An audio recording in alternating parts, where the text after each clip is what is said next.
Hi, this lesson is on modeling and exponential functions, and we're going to focus on two types. We're going to be talking about exponential growth, which will essentially be about the growth of bacteria, and then we'll also talk about radioactive decay.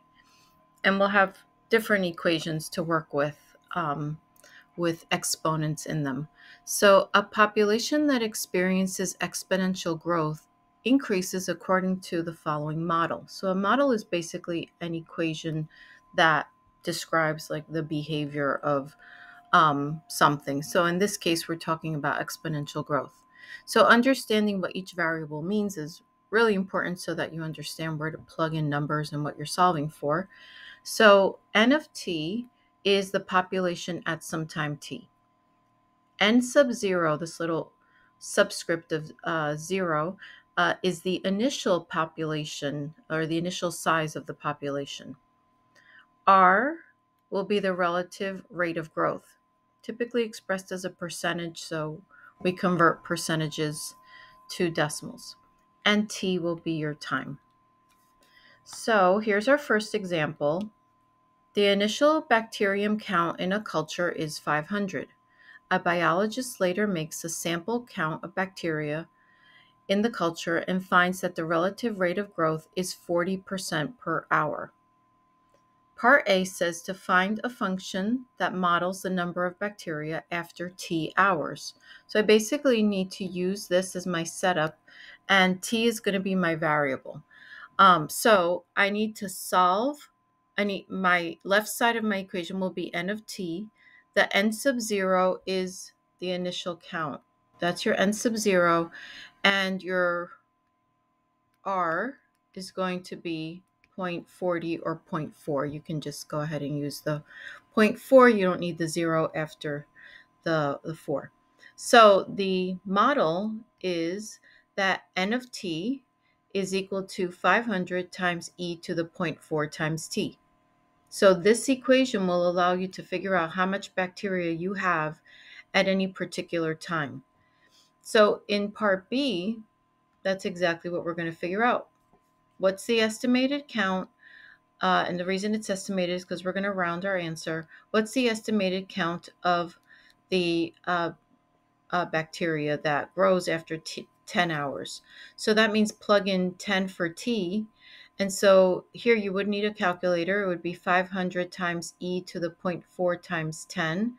These two have to get multiplied together before you raise that to the e power. So your order of operations is important. So if you're putting this into a calculator, you should just make sure that you put a parentheses around the 0.4 times 10.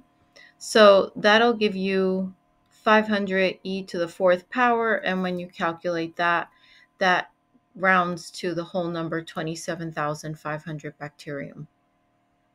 So it went from 500 to 27,500 in 10 hours. Part C says, after how many hours will the bacteria reach 80,000? So that means I need to solve for t. And this is the answer for n of t. So we're going to use the same equation. We're going to use this equation, but n of t will be 80,000. I'm going to be solving for the variable t. So here's my equation. 500 e to the 0.4 times t equals 80,000. Divide both sides by 500 so that the e to the 0.4 is by itself. This number, when you divide them, reduces down to 160. But now I need to use a technique that was taught in the previous lesson, which is how to solve an exponential equation. And when your base is e, the best option is to take the natural log of both sides of the equation. So the natural log of e to the 0.4 t, these two are inverse functions. So that simplifies to 0.4 t, right? The composite of an inverse is just going to be your exponent, which is 0.4 t. And on this side, you leave it as natural log of 160. You'll be using a calculator to get your final answer. Divide by both sides by 0.4 and then enter this into a calculator and this rounds to about 12.7 hours. So it takes just a little under 13 hours for that amount of bacteria to increase from 500 to 80,000. Okay, here's another one. In 2000, the population of the world was 6.1 billion, and the relative rate of growth was 1.4% per year. It is claimed that the rate of 1% per year would make a significant difference in the total population in just a few decades. Test this claim by estimating the population of the world in the year 2050 using a relative rate of growth of 1.4% and then of 1%. So this is going to be the initial population in the year 2000. And 50 years have passed. Okay, so my time is going to be 50. I need to compute my population, my N of T, when your R is 1.4%, which is 0.014. And then I need to do it again at 1%, which is 0.010 or 0.01. So in 50 years, the claim here is that it would make a big difference, even though these two percentages are relatively small. When you're talking about such a large number of people, that it will make a difference in terms of the size of the population. So first thing I did was I created my model for the 1.4%. So N of T is 6.1 e to the 0.014 t. And again, since there are 50 years from 2000 to 2050, my T is 50. So when you plug T in, it means that by 2050, we will have 12.3 billion people in the world if our rate of growth continues at 1.4%. But suppose the rate of growth is just 1%. So my model would then be 6.14 e to the 0.01 t, plug in the 50 for 50 years for time, and my population would be expected to be 10.1 billion. So a difference of 2 billion, a little bit more than 2 billion people in the world with one model versus the other.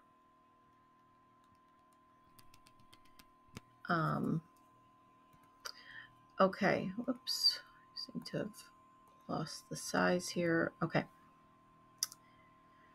So anyway, this is just computing the difference, 2.2 billion people less with the smaller rate of growth. All right, the next part of this lesson is on radioactive decay. That's going to be the opposite of exponential growth, because a decay means that some sort of population is reducing, is getting smaller. And decay occurs because radioactive substances emit radiation, and the rate of decay is expressed in terms of something called a half-life. A half-life is the time it takes for a substance to decay to half of its original mass. So we're going to be using two different formulas to find this radioactive decay. So if a substance starts with a mass of m sub 0, that would be like your initial mass, and you call your half-life h, then the amount of the amount of that substance remaining after time t is modeled. This is one model, is modeled by m of t is equal to m sub 0 t 2 to the negative t over h, where again t is going to be your time. Another model is as follows, and it is similar, but a little bit more complex. So if m sub 0 is the initial mass of radioactive substance with a half-life of h, then the mass remaining after time t is modeled by m of t is equal to m sub 0 e to the negative rt, where r isn't just a percentage like it was in the previous examples for exponential growth. Here, R is going to be the number natural log of 2 divided by h. So natural log of 2 will always be this constant in the numerator, but your h will depend on the substance. And that's the value that goes in here in the exponent and gets multiplied by time. So usually we're going to be using the second formula, but in the first example, we're going to use both this one and this one. All right, so example 1 says polonium-210, which is written like this, has a half-life of 140 days. Suppose a sample of this substance has a mass of 300 milligrams. Find a function m of t equal to m sub 0 2 to the negative t over h that models the mass remaining after t days. All right, so we start with part A. So initial mass is 300, so that's going to be your m sub 0. Remember, this formula has a base of 2 to the, and we don't know what t is, that's what we want to express it as a function of t over my half-life, which is 140. So this is the first model. Part B says to find a function m of t equal to m sub 0 e to the negative rt that models the mass remaining after t days. So this is a different way to compute it, and so this would be, and it would give you a different answer. So it would be 300 times e to the negative 0.00495 t. Now, where did that number come from? That was nowhere in this, in the statement in the initial problem. I got it from using that information. So R is natural log of t divided by h. Remember, my half-life is 140. So when you plug this into a calculator, because ln of 2 is an irrational number, ln of 2 divided by 140 gives me an answer of 0.00495. There is a negative in the formula, so that's why it becomes a negative 0.00495 times t. Now, in part C, it says find the mass remaining after 1 year. So these two are expressed in terms of days, right? After t days. So 1 year means that would be 365 days. Assume it's not a leap year. Just assume it's just a typical year. And so when I plug in t into this formula, this again, you would need a calculator to compute that. It would be 300 times e to the negative 0.00495 times 365. Make sure you're using a negative in your calculator, not a minus sign. There is a difference. And so sometimes the negative is like in a key that looks like this. It'll have a plus and a minus, and it will let you toggle between positive and negative. It's not just the minus key used to subtract. And when you plug that in, you would get that your mass would be 49 milligrams after a year. And remember, we started with 300, so it reduces quite a bit after just a year. And then part D says, how long would it take for the sample to decay to a mass of 200? Okay, so it's pretty safe to assume that the mass is going to reduce to 200 in definitely less than a year, because I know that after a year, I have a mass of 49. So it's probably going to be something even less than half a year. So we'll see. Let's see how this works out. My m of t is now 200, and I need to solve for time. So I have 300. Again, I'm using this formula. I have 300 e to the negative 0.00495 t equal to 200. Divide both sides by 300, and I get, when you reduce, you'll get e to the negative 0.00495 t equals 2/3. Then I'm back to using a technique that was discussed in the last section, which is how do you solve an exponential equation? And we're going to use the natural log and take that natural log on both sides. That leaves me with negative 0.00495t equal to the natural log of 2/3. When you divide by this number, this is what needs to be input into a calculator. So you would take the natural log of 2/3 divided by 0.00495. Don't forget, there's a minus in front of this. So it becomes a positive 82. So that means it would take 82 days to go from a mass of 300 to a mass of 200. So just a little under 3 months or so. Okay, so we're going to do another example. So the burial cloth of an Egyptian mummy is estimated to contain 57% of the carbon-14 it contained originally. How long ago was the mummy buried? The half-life of carbon-14 is 5,730 years. Round your answer to the nearest 10 years. All right, so I'm going to use that second formula. M of t is equal to m sub 0 e to the negative rt. Remember, your r is computed by taking the natural log of 2 divided by the half-life. The half-life is 5,730. So r, when you plug in ln of 2 divided by 5,730, is 0.000121. That's the number that's going to go right in here.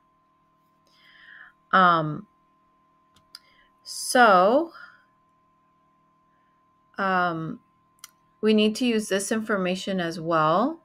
It says that, right, so if you discover some cloth and you know that only 57% of the carbon-14 is still in that cloth, then that means that you have discovered 0.57 of whatever m sub 0 is. We don't know what that value is so far, and actually we're not even really going to need it. So the value that you encountered was 0.57 of m sub 0. So when I plug into this formula, that's the number that goes on the left side of the equation. This is the right side with the appropriate numbers. So you can divide both sides by m sub 0 and they would cancel out. So you don't really need to know what the initial mass was when the mummy was buried. So we can actually work with just this equation. And so I have the natural log of 0.57 equals the natural log of e to the negative 0.00121. We're again using that same technique where you take the natural log of both sides. So the left side stays as natural log of 0.57, but this one simplifies to just the exponent, negative 0.000121t. Divide both sides by negative 0.000121, so you get t alone, and then the right side goes into a calculator. The nearest whole number would be 4,646, but the directions say to round to the nearest 10 years, so that means that place. So that means it gets rounded to 4,650. What that means is that the mummy was buried 4,650 years ago. So anybody that has an interest in archaeology, that would be an application of how math is used to determine how old something that is discovered really is. Okay, so that's it for this lesson. Good luck.